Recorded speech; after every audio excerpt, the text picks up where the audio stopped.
Siêu chiêu bị ngày ní sao chín prom nhằm bài khla hời. Ní có đòi xa tại ban niên chui đè. Lục bốc nẹt mai xôm công bà ròng ấy, túc nẹt pro ở nhom chót thiên địa thà nhom nâng mơ thai tuôn miên quạt ở step bằng cọp chi mình khàn. Nẹt pro từ hao thay bằng tịch tề. Ban hơi cha. Su siêu chiêu đặt nhom cho phliềm. Nẹt pro công rơ ấy. Nẹt thun chinh mấy chục tầm muốn 300 kg nơ phun robot nhom tờ tiệt. Tai nhom mình rơ ang nẹt tề, nên dọc nhom tờ priệp thiệp nâng chục phòng. Nẹt pro ta nẹt đăng tê tha đầm nam nơiក្នុងស្រែ ត្រូវធ្វើដូចម្ដេចទើបអាចលូតលាស់បានល្អខ្ញុំមិនចង់និយាយជាមួយនាងទេគឺត្រូវហៅថ្ងៃឲ្យខ្លាំងត្រូវទឹកភ្លៀងឲ្យច្រើនត្រូវខ្យល់បក់បោកខ្លះទើបអាចលូតលាស់បានរឹងមាំមនុស្សយើងក៏ដូចគ្នាដែរបើនៅតែសំងំក្នុងផ្ទះរាល់ថ្ងៃបែបនេះឆ្អឹងនឹងត្រូវច្រេះស៊ីអស់មិនខានបើនៅតែមិនព្រមចេញទៅហៅថ្ងៃទៀតដល់ពេលជើងមើលមិនជាគុំមកបន្ទោសខ្ញុំឲ្យសោះខ្ញុំមិនមែនជាដំណាំទេអ្នកប្រុសដំណាំស្រួលមើលថែជាងអ្នកឆ្ងាយណាស់គ្រាន់តែឲ្យទឹកបន្តិចវាក៏លូតលាស់បាត់ទៅហើយចំណែកអ្នកវិញខ្ញុំត្រូវទាំងលួងលោមទាំងលីសែងទៀតអ្នកប្រុសការកូឡាបនៅក្បែរទឹកផុសរីកអស់ហើយទៅមើលបន្តិចទេមិនទៅមែនទេបានហើយចាស់ស៊ូសៀវជាវនាងដើរឲ្យយឺតបន្តិចមើល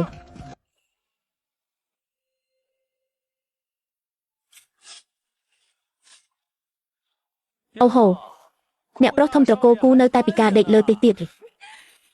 មែនហើយបងប្រុសសាវឈីនហេតុអ្វីបានជាជើងរបស់បងនៅតែមានសភាពបែបនេះទៀតអូយព្រមលិខិតពិតជាលេងសើចនឹងមនុស្សមែនដើមខែក្រោយនឹងមានការប្រកួតបាល់អុកបងប្រុសមីងចឹងគឺជាកីឡាករបង្គោលពួកយើងមានបំណងយកធៀបអញ្ជើញមកជូនបងដោយផ្ទាល់ដើម្បីអញ្ជើញបងទៅដើរកំសាន្តឲ្យសប្បាយចិត្តខ្លះអូយស្លាប់ហើយហេតុអ្វីបានជាខ្ញុំភ្លេចទៅវិញជើងរបស់សាវឈីនពីការបាត់ទៅហើយសូម្បីតែក្របឈរក៏ឈរមិនរួចផងតើទៅចូលរួមយ៉ាងដូចម្ដេចទៅបើទៅក៏មានតែគេសើចចំអកថាជាមនុស្សពិការតែប៉ុណ្ណោះហាហាហាហា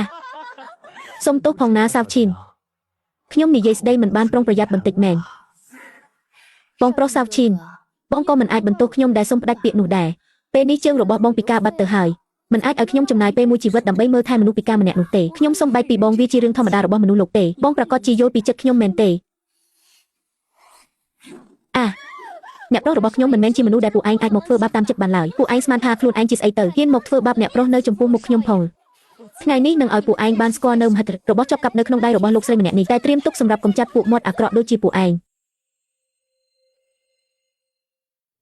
ឈប់សិនសៀវជាវល្មមបានហើយ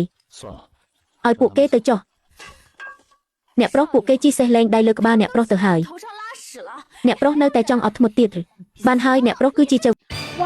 ទាំងអស់គ្នាយករូបថតមកប្រៀបធៀបគ្នាអញ្ចឹងបាទដឹងថាផលិតផលរបស់គេខ្លាំងបំផុតណាស់មួយរយៈមុនណាគឺខ្ញុំខ្លាចកាមេរ៉ាខ្លាំងមែនតើខ្ញុំបដៅខ្លួនរហូតដល់60គីឡូថតរូបហើយអត់ហ៊ានផុសទេគឺដេកយំម្នាក់ឯងហ្មងមិនគួរណាបដៅខ្លួនដល់ថ្នាក់ហ្នឹងសោះក៏ប៉ុន្តែមួយរយៈហ្នឹងគឺខ្ញុំអូស Facebook អត់ដាច់ហ្មងតែយ៉ាសកា brand គឺផ្ទុះខ្លាំងមែនតើទៅខ្ញុំសម្រេចចិត្តសាដឹងខ្លួនតែផ្លាយហ្មងអាខោធ្លាប់ពាក់ឡើងតឹងផ្អឹសហ្នឹងឥឡូវពាក់ឡើងអាលងតឹងតែអត់ជឿហើយទៅញ៉ាំបានតែ2កំប៉ុងសោះតែមើលរៀងឥឡូវឡើង slim ប្លែកសាហាវទៅណាមកណាគេសួររហូតថាឥឡូវស្អាតប្លែកមិនត្រឹមតែស្រកគីឡូទេណាគឺអត់ប៉ះពាល់សុខភាពអត់ធ្វើឲ្យរាកហើយអត់មួម៉ៅទៀតហើយអ្នកទាំងអស់គ្នាមិនបាច់ភ័យទេស្រកគីឡូមើលទៅមុខអត់បាក់ទេដោយសារតែ Yasaka Body Shape នេះគឺជាប្រភេទវីតាមីនសម្រកជួយកម្ចាត់ជាតិពុលហើយនឹងខ្លាញ់អាក្រក់នៅក្នុងខ្លួនរបស់យើងហ្នឹងញ៉ាំមួយថ្ងៃតែមួយគ្រាប់ទេមុនអាហារពេលព្រឹក30នាទីភ្លេចខ្លួនស្រកគីឡូអត់ដឹងខ្លួនហ្មងហើយ Yasaka Body Shape ហ្នឹងគឺមានរូបមន្តមកពីប្រទេសបារាំងដូចអ្នកទាំងអស់គ្នាបានដឹងអញ្ចឹងថា brand Yasaka ហ្នឹងគឺជា brand មួយដែលលើទីផ្សារយូរហើយក៏ល្បីខ្លាំងមែនតើសំខាន់ណាមាន brand Yasaka ហ្នឹងនៅលើគ្រប់ឆ្នាំទៀតនិយាយទៅគឺអាចប្រើដោយទំនុកចិត្តបានគឺអាចទុកចិត្តបានហ្មងតោះនៅទឹកខ្លួនឯងឲ្យធាត់មានក្បាលពោះដល់អង្ការទៀតលឿនមកអានឆាប់បានស្អាតទាំងអស់គ្នា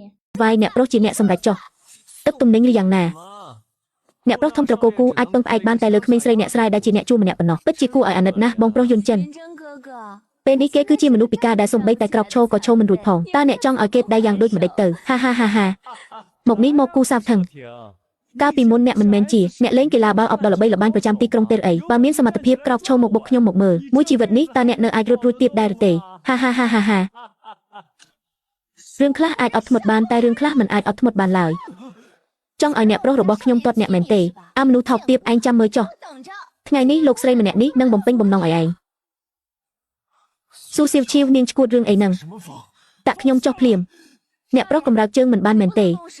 មិនអីទេខ្ញុំនឹងធ្វើជាជើងរបស់អ្នកប្រុស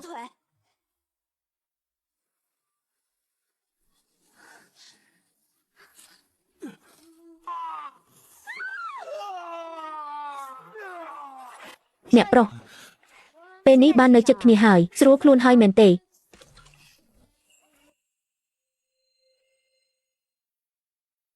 ឲ្យតែនឹកឃើញដល់អាមនុថោកពីអ្នកនោះសើចំអកថាអ្នកប្រុសមិនអាចលេងកីឡាបាល់អុកបានខ្ញុំក៏មានអារម្មណ៍ខឹងសម្បាយ៉ាងខ្លាំងអ្នកប្រុសញ៉ាំបាយទៅប្រញាប់ញ៉ាំបន្តិចបើមិនញ៉ាំទេខ្ញុំនឹងយកចេញហើយមិនញ៉ាំមែនទេបានអញ្ចឹងខ្ញុំនឹងបញ្ចុកអ្នកដោយផ្ទាល់អ្នកកុំចូលមកខ្ញុំញ៉ាំហើយ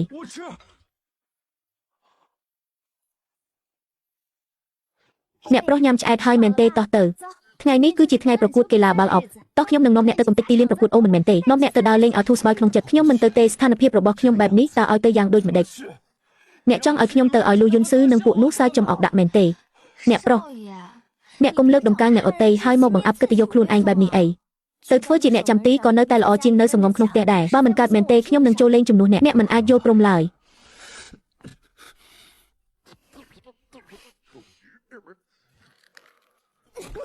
សង្សារជាវនាងកំពុងធ្វើអ្វីនឹងលេងដែរវ៉ាវទាំងអស់គ្នាយករូបថតមកប្រៀបធៀបគ្នាអញ្ចឹងបាទដឹងថាផលិតផលរបស់គេខ្លាំងបំផុតណាស់មួយរយៈមុនណាគឺខ្ញុំខ្លាចកាមេរ៉ាខ្លាំងមែនតើខ្ញុំបដៅខ្លួនរហូតដល់60គីឡូថតរូបហើយអត់ហ៊ានផុសទេគឺដេកយំម្នាក់ឯងហ្មងមិនគួរណាបដៅខ្លួនដល់ថ្នាក់ហ្នឹងសោះក៏ប៉ុន្តែមួយរយៈហ្នឹងគឺខ្ញុំអូស Facebook អត់ដាច់ហ្មងដោយសារតែយាសកា brand គឺផ្ទុះខ្លាំងមែនតើទៅខ្ញុំសម្រេចចិត្តសារដឹងខ្លួនតែផ្នែកហ្មងអាខោធ្លាប់ពាក់ឡើងតឹងផ្អឺហ្នឹងឥឡូវពាក់ឡើងអាឡុងតឹងតែអត់ជឿហើយទៅញ៉ាំបានតែ2កំប៉ុងសោះតែមើលរៀងឥឡូវឡើង slim ប្លែកសាហាវទៅណាមកណាគេសួររហូតថាឥឡូវស្អាតប្លែកមិនត្រឹមតែស្រកគីឡូទេណាគឺអត់ប៉ះពាល់សុខភាពអត់ធ្វើឲ្យរាកហើយអត់មួម៉ៅទៀតហើយអ្នកទាំងអស់គ្នាមិនបាច់ភ័យទេស្រកគីឡូមើលទៅមុខអត់បាក់ទេដោយសារតែ Yasaka Body Shape នេះគឺជាប្រភេទវីតាមីនសម្រកជួយកម្ចាត់ជាតិពុលហើយនឹងខ្លាញ់អាក្រក់នៅក្នុងខ្លួនរបស់យើងហ្នឹងញ៉ាំមួយថ្ងៃតែមួយគ្រាប់ទេមុនអាហារពេលព្រឹក30នាទីភ្លេចខ្លួនស្រកគីឡូដឹងខ្លួនហ្មងហើយ Yasaka Body Shape ហ្នឹងគឺមានរូបមន្តមកពីប្រទេសបារាំងដូចអ្នកទាំងអស់គ្នាបានដឹងអញ្ចឹងថា brand Yasaka ហ្នឹងគឺជា brand មួយដែលនៅលើទីផ្សារយូរហើយក៏ល្បីខ្លាំងមែនតើសំខាន់ណាមាន brand Yasaka ហ្នឹងនៅលើគ្រប់ឆ្នាំទៀតនិយាយទៅគឺអាចប្រើដោយទំនុកចិត្តបានគឺអាចទុកចិត្តបានហ្មងតោះនៅទឹកខ្លួនឯងឲ្យធាត់មានក្បាលពោះដល់អង្ការទៀតលឿនមកអានឆាប់បានស្អាតទាំងអស់គ្នា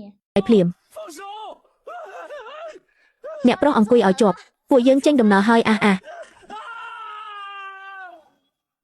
អំបញ្ញមិញនេះតើជាអ្វីដែលស្ទុះចេញទៅបាត់ទៅហើយហាក់ដូចជាអ្នកប្រុសនិងនាងតូចសាវជិវអូនេះមិនមែនជាអ្នកប្រុសធំត្រកូលគូទេអីហេតុអ្វីបានជាជើងពីការទៅហើយនៅតែមកកាន់ទីលានប្រកួតទៀតប្រហែលជាចង់មករំលឹកនៅភាពរុងរឿងកាលពីឆ្នាំនោះហើយឬក៏មកដើម្បីស្វែងរកការអាម៉ាស់បងប្រុសយានចិនអ្នកកុំមានប្រសាសន៍បែបនេះអីសៅបងប្រុសធីងប្រកាសជាចង់មកមើលសកម្មភាពដ៏អង់អាចរបស់អ្នកពេលសុទ្ធបើបញ្ចូលទីហើយគូសៅធីងក្នុងពេលដែលអ្នកដឹងខ្លួនឯងថាជាមនុស្សឥតប្រយោជន៍ដែលមានជើងមិនកម្រើកបែបនេះនោះក៏មិនបាច់ចេញមកក្រៅដែរហាគ្រាន់តែជាមនុស្សពិការម្នាក់សុកមកចូលរួមក្នុងកម្មវិធីអ៊ូអធ្វើអ្វីកុំមកធ្វើឲ្យស្មៅរបស់ពួកយើងប្រឡាក់ឲ្យសោះប្រញាប់ចាក់ចេញទៅឲ្យឆាប់ទៅពួកអ្នកឯងជាហ្វូងមនុស្សភ្នែកខ្វាក់ដូចជាសត្វឆ្កែអញ្ចឹងខ្ញុំម្នាក់នេះទ្រាំជាមួយពួកអ្នកយូរណាស់មកហើយតើអ្នកថានរណាជាមនុស្សពិការ